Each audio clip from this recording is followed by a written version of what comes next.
우리 부목사님 한 분이 시골 교회에 담임하실 때 고난 주간에 The Passion of Christ라는 영화가 상영이 되더래요. 그래서 마을의 전도 대상자인 분들 모시고 그 영화를 보러 갔답니다.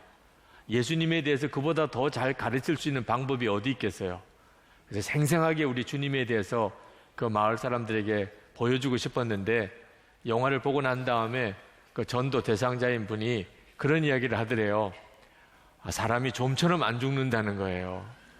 참 사람의 목숨이라는 게 끈질기다고 충격을 받았어요. 어떻게 이 영화를 보고 그렇게 말을 할 수 있는가, 충격을 받았다고 그랬습니다. 여러분들이 패션 오브 크라이스트라는 영화를 볼 때 주님이 나를 위해서 저렇게 죽으셨구나, 예수님이 저렇게 피 흘려 죽으심으로 고난당하심으로 내 죄가 사함 받았구나, 이렇게 믿어지는 것이 얼마나 놀라운가를 아셔야 합니다. 누구나 다 그렇게 믿는 게 아니기 때문입니다. 이 믿음은 여러분이 영생을 얻었다는 놀라운 확증이기도 하죠. 여기 계신 분들은 아마 다 그런 믿음을 가지고 계시리라고 믿습니다.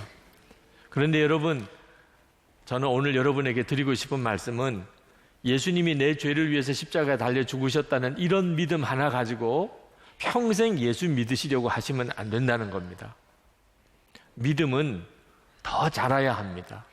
우리가 살아가는 동안에 우리에게 시련도 오고 유혹도 오고 어떤 때는 폭풍이 몰아치는 것 같은 때를 만나게도 됩니다. 그때 그 상황을 이길 수 있는 것은 오직 믿음으로 되는 일입니다.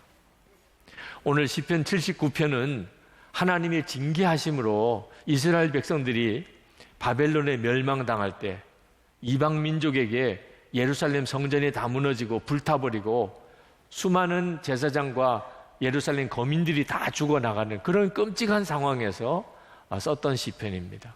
1절 말씀에 보면 하나님, 이방 나라들이 주님의 땅으로 들어와서 주님의 성전을 더럽히고 예루살렘을 돌무더기로 만들었습니다. 제사장과 예루살렘 거민들이 죽어가는데 누구도 그 장례를 치러줄 사람이 없습니다. 시체들은 그냥 길거리에 널브러지고 새들이 와서 먹고 짐승들이 와서 먹고, 이런 끔찍한 상황에 주변에 있는 나라 모압, 에돔, 암몬이라는 나라들은 손가락질하면서 비웃는 이런 상황에 시편 기자가 부딪힙니다. 여러분, 이때 그 사람의 믿음이 드러나는 겁니다. 여러분은 믿음은 어느 정도의 믿음입니까? The Passion of Christ를 보고 내 죄를 위해서 예수님이 저렇게 죽으셨구나, 이런 정도쯤에 느끼는 믿음입니까?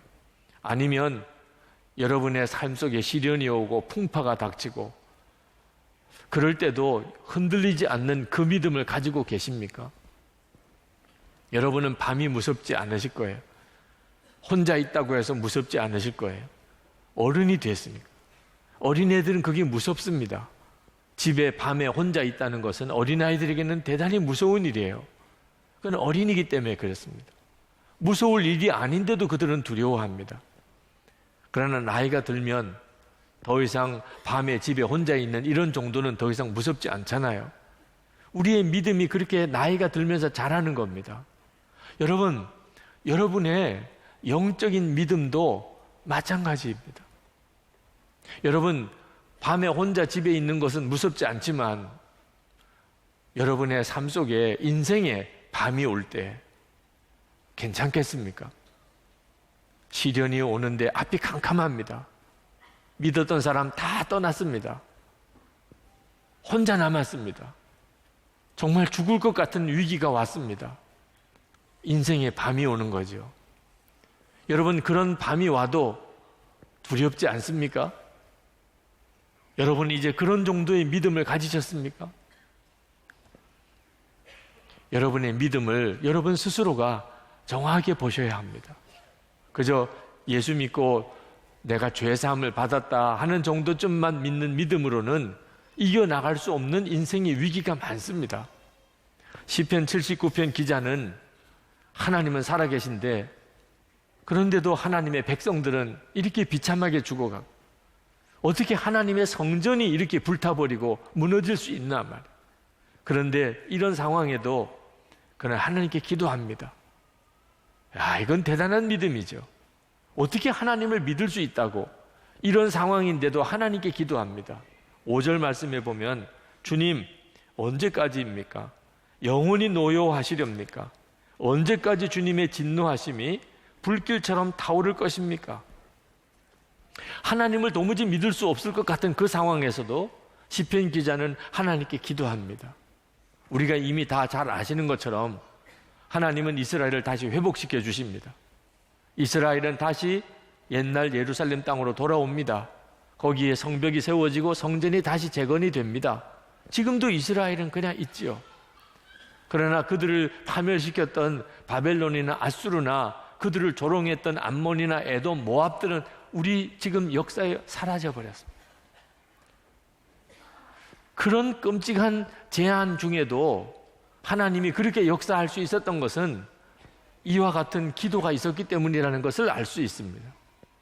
성도 여러분, 아무리 여러분의 삶에 어려운 일이 부딪혀 와도 여러분이 하나님 앞에 계속해서 기도하면 그러면 하나님께서 반드시 역사하십니다. 하나님은 살아계신 하나님이십니다. 그러나 이 시편 기자의 기도 속에는 이분이 아직도 어린아이 믿음을 가지고 있는 사람이구나 하는 것이 또 드러납니다. 그는 그 기도 속에 원망과 두려움이 있음을 우리가 봅니다. 기도는 하지만 그 절망적인 상황에서 하나님께 기도는 하지만 그 기도 속에는 원망과 두려움이 있습니다. 6절 말씀에 주님을 알지 못하는 저 이방 사람들에게나 주님의 진노하심을 쏟아 주십시오. 주님의 이름을 부르지 않는 저 나라들 위에 쏟아 부어 주십시오. 10절에 어찌 이방인들이 그들의 하나님이 어디 있느냐 하면서 비웃게 버려 두시겠습니까? 12절에 주님, 우리 이웃 나라들이 주님을 모독한 그 모독을 그들의 품에다가 7배로 갚아 주십시오. 시편 기자는 자기들의 죄 때문에 그들이 이렇게 징계를 당하고 있다는 사실을 그들이 압니다. 그가 그 사실에 대해서 하나님께 고백하고 하나님의 속히 진노를 거두어 달라고 그렇게 기도합니다. 그러면서도 이 시편 기자가 도무지 이해가 안 되는 것이 있습니다. 우리가 하나님 앞에 죄를 지어서 하나님이 우리를 징계하시는 것이긴 맞지만 그래도 우리는 하나님을 믿는다고 믿는 사람들 아니냐는 거예요. 하나님의 말씀에 불순종한 것이 있기는 하지만 그래도 우리는 기본적으로 하나님을 믿는 백성 아니냐. 저 아수르나 바벨론은 하나님을 완전히 무시하는 사람, 하나님을 대적하는 사람들. 어떻게 우리 하나님을 믿는 우리들을 저 하나님을 철저히 부정하는 저 이방 민족을 통해서 우리를 이렇게까지 비참하게 하실 수 있는, 하나님 이건 말이 안 되는 거 아니네. 하나님 저들을 속히 하나님 좀 치십시오. 우리를 조롱하는 자들을 7배나 저들에게 갚아주십시오. 그렇게 하나님 앞에 그냥 호소합니다. 한마디로 말해서 하나님 뭐 잘못하시는 거 아니세요? 하나님 이거 실수 아니세요? 하나님에게 훈계하고 하나님께 가르치는 거예요. 하나님 잘못하신 거예요. 하나님 이거 대단히 지금 실수하신 거예요. 하나님 어찌 그렇게 모르세요? 하나님 어떻게 이렇게 바보 같은 일을 하세요? 그런 식으로 지금 답답하니까, 너무너무 힘드니까, 너무 눈앞에 벌어지는 일이 끔찍하니까 자기도 모르게 입술에서 터져 나오는 것이 하나님을 가르치려고 하고 하나님께 따지고 하나님께 원망하고 하나님은 아무것도 안 하시는 하나님, 하나님을 우리를 완전히 외면하시는 하나님처럼 그가 그렇게 고백하고 있는 겁니다. 그러므로 기도는 하지만 또 한편으로는 하나님을 안 믿는 거죠. 이것이 시편 79편에 나오는 이 시편 기자의 믿음입니다. 이것이 시편 기자의 믿음의 한계였어요. 이런 경우에는 하나님께 절대로 감사하거나 찬송할 수가 없습니다. 13절 말씀에 그때에 주님의 백성, 주님께서 기르시는 양떼인 우리가 주님께 영원히 감사를 드리렵니다. 대대로 주님께 찬양을 드리렵니다. 감사와 찬양이라는 말이 나오기는 합니다. 그런데 자세히 읽어보면 그때에 그때가 언제입니까? 자기가 원하는 대로 해주시는 그때. 하나님이 이스라엘 백성을 다시 돌아오게 해주실 때, 성전을 다시 회복시켜 주실 때, 자기들을 치고 멸망시켰던 아수르나 저 바벨론이 완전히 하나님 앞에 멸절될 때, 암몬, 모압, 에돔 이런 족속들이 7배나 하나님이 앙가품해 주실 때, 그때는 감사하고 찬양하겠습니다. 지금은 못하는 거예요. 지금은. 이것이 어린아이의 믿음인 것입니다. 어린아이의 믿음은 절대로 시련과 환난을 견뎌내지를 못합니다. 문제가 생길 때 감사와 찬송을 하나님께 올려드리지 못합니다. 이 시편 기자가 이렇게 고통스러워하는 이유는 하나님께서 이스라엘 백성을 결국은 회복시키실 것을 진정으로 믿지 못하고 있기 때문입니다.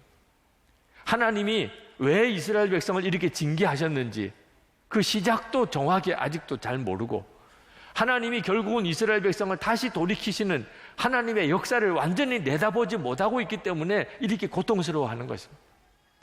만약에 정말 하나님의 역사를 다 볼 수 있다면 시편 기자는 절대로 이렇게 하나님 앞에 기도 안 했을 거예요. 그냥 그 순간의 것만 보았기 때문입니다. 그 되어지는 그 순간만 보니까, 그러니까 하나님이 이해도 안 되고 믿어지지도 않고 하나님이 원망스러운 거죠. 여러분, 우리도 똑같습니다. 하나님은 우리에게 너무나 은혜의 하나님이시고 사랑의 하나님이십니다. 너무나 좋으신 하나님이세요. 하나님이 하시는 모든 일을 다 우리가 알 수 있다면 우리는 그렇게밖에 고백할 수 없을 거예요. 죽어서 천국에 갔을 때 하나님 나에게는 너무 섭섭하게 하셨어요. 하나님 나에게는 너무 억울하게 하셨어요. 이렇게 하나님 앞에 따지거나 울고 불고 할 사람 여기에 아무도 없습니다. 하나님 앞에 가서 그 되어진 모든 것을 알고 나면 하나님 잘하셨어요. 하나님, 정말 하나님은 지혜로우신 하나님이세요. 하나님이 가장 선하세요. 우리가 그렇게 하나님께 고백할 수밖에 없습니다. 우리도 우리 눈앞에 되어지는 그 순간만 보니까 하나님이 살아계신데 어떻게 이런 일이 있을까? 이것도 하나님이 사랑이라고 말할 수 있을까? 하나님은 우리에게 너무 잔인하시지 않나? 순간만 보니까 그런 것입니다. 여러분, 그러므로 우리가 어린아이 믿음과 성숙한 어른의 믿음을 어떻게 구분하는가? 뭘 보느냐 하는 데 따라 달라지는 겁니다. 되어지는 일, 변화가 많은 환경과 형편과 여건만 바라보는 사람은 그 믿음이 요동할 수밖에 없습니다. 어느 때는 하나님은 정말 살아계시다고 손을 들어 찬양할 때도 있지만, 어떤 때는 하나님은 안 계신 것 같다고, 하나님은 진짜 나와 같이 계신지 믿어지지 않는다고, 하나님이 왜 이렇게 하시는지 모르겠다고 또 이렇게 빠져버리게 됩니다. 되어지는 형편과 여건만 바라보는 사람. 우리가 진짜 어른의 믿음을 가지려면 변함이 없는 말씀을 붙잡고 변하지 않으시는 우리 주님을 바라보면서 그 믿음을 가져야 하는 겁니다. 그러면 우리의 되어지는 형편을 해석이 달라집니다. 보는 관점이 달라지는 거예요. 말씀을 붙잡는 믿음이 필요합니다. 여러분, 가나 온린 잔치 때 포도주가 떨어졌습니다. 예수님의 어머니 마리아가 그 집에 있는 종들에게 말했습니다. 예수님에게 가서 그가 하라는 대로 하라. 종들이 예수님이 하라는 대로 했습니다. 물이 포도주가 되는 기적이 일어났습니다. 여러분, 이것이 어른의 믿음입니다. 그가 하라는 대로 하라. 예수님께서 하라는 대로 하는 것. 예수님이 말씀하신 대로 사는 것. 여러분, 여러분의 삶에 대해서 여러분이 그렇게 말할 수 있습니까? 내 삶은 예수님이 말씀하시는 대로 사는 삶입니다. 이것이 열쇠예요. 여러분, 한번 그렇게 살아보세요. 예수님이 말씀하시는 대로 나는 삽니다. 그러면 여러분의 삶 속에도 물이 포도주가 되는 역사가 일어나게 됩니다. 사도 바울이 로마로 압송될 때 그가 탔던 배가 유라굴로 광풍을 만났습니다. 다 죽을 것 같았습니다. 그때 사도 바울이 그 선장과 선원들과 백부장과 로마 군인들 그리고 함께 붙들려가는 죄수들 앞에서 담대하게 외쳤습니다. 나와 함께 하시는 주님이 어제 나에게 말씀하셨다. 두려워하지 마라. 너는 로마로 가게 될 것이고 그리고 가이사 황제 앞에서 너가 말하게 될 것이다. 너와 함께 하는 자는 한 사람도 죽지 않을 것이다. 그러므로 나는 여러분에게 말합니다. 여러분 두려워하지 마십시오. 한 사람도 죽는 사람 없습니다. 저는 나에게 말씀하신 하나님 그 말씀대로 다 이루실 것을 나는 믿습니다. 이것이 바로 어른의 믿음이에요. 하나님이 나에게 말씀하시는 걸 믿고 그리고 그 말씀하신 것을 반드시 이루시는 것을 믿기 때문에 풍파가 오고 태풍이 불어오고 그 시련이 닥쳐와도 요동하지 않는 믿음입니다.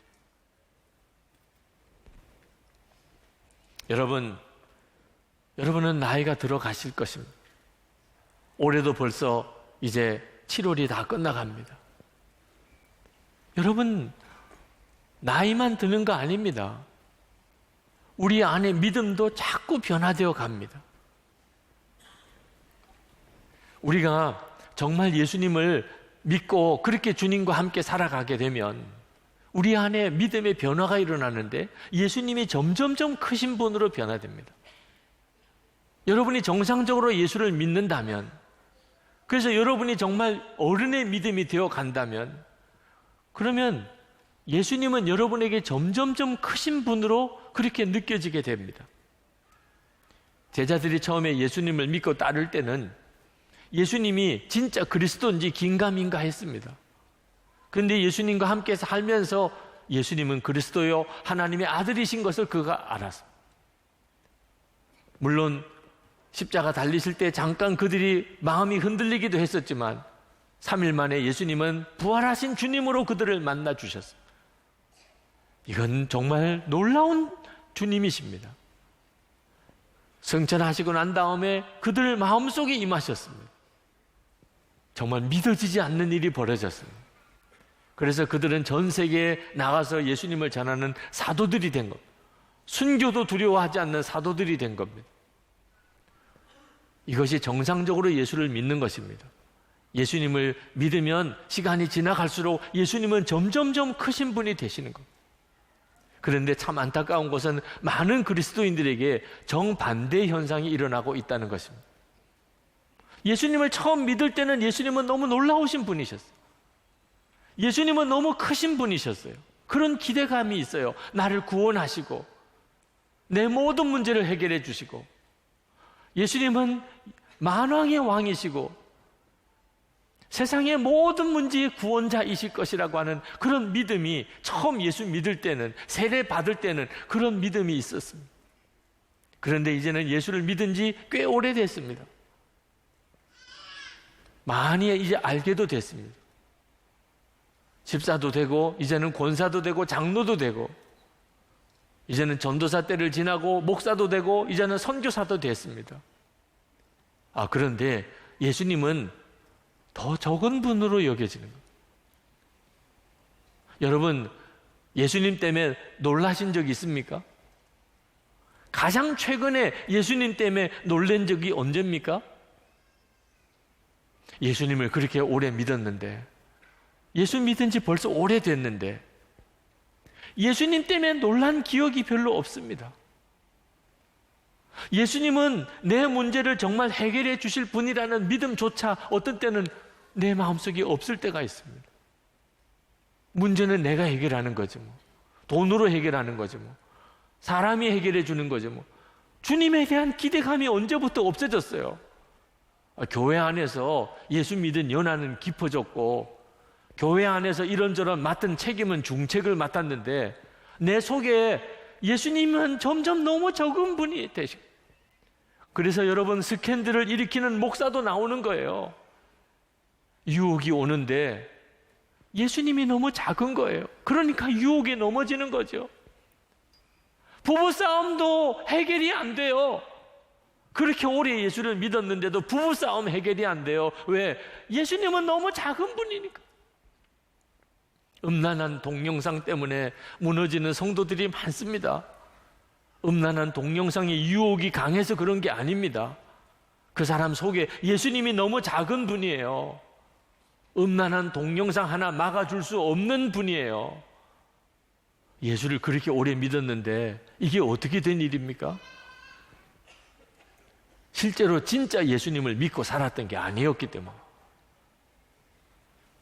그냥 교회만 다닌 거예요. 교리만 한 거예요. 교리 지식으로 예수를 믿은 거예요. 이런 경우에는 예수님은 점점점 작아집니다. 처음 기대가 차라리 커요. 새가족 믿음이 제일 좋아요. 교리적으로 믿고 율법적으로 믿는 성도들의 특징은 교회 생활은 오래 했고 교회 직분은 많아졌는데 믿음은 아무것도 없어요. 진짜 믿음은 없어요.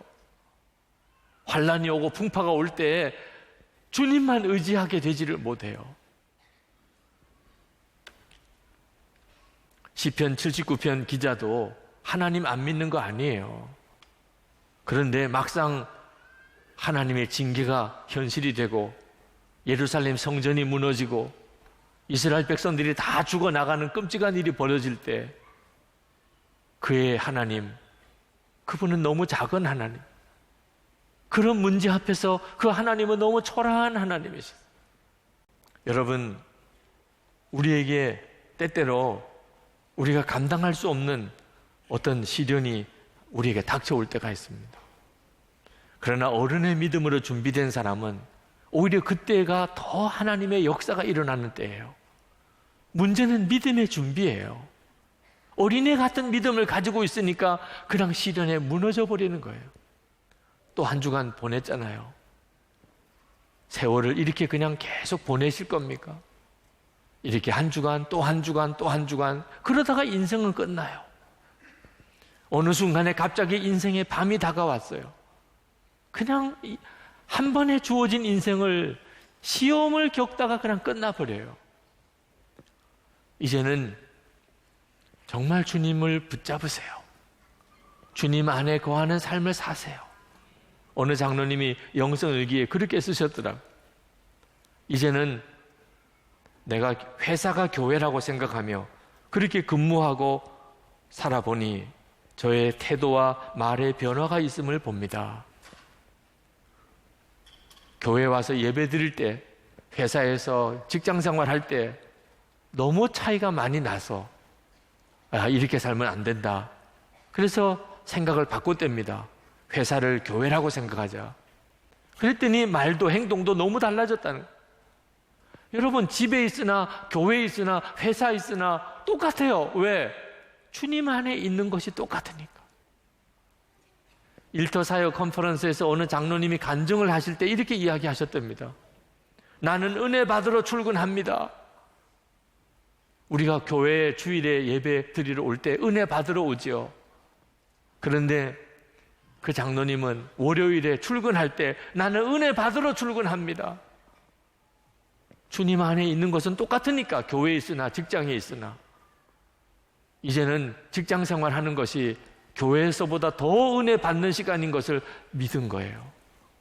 여러분도 그렇게 한번 정말 살아보세요. 주님 안에 거하는 생활을 매일 일기로 점검해 가면서, 그러면서 서로 성도들끼리 서로 나누어 점검해 주면서, 그래서 계속 주님 안에 거하며 살기를 힘쓰면서 한번 살아보시라고. 여러분의 믿음이 달라지는 것을 여러분이 경험하게 됩니다. 이제는 두려움이 없어져요. 하나님이 너무나 커 보이세요. 할렐루야. 여러분이 다 믿음의 용사가 되기를 축복합니다.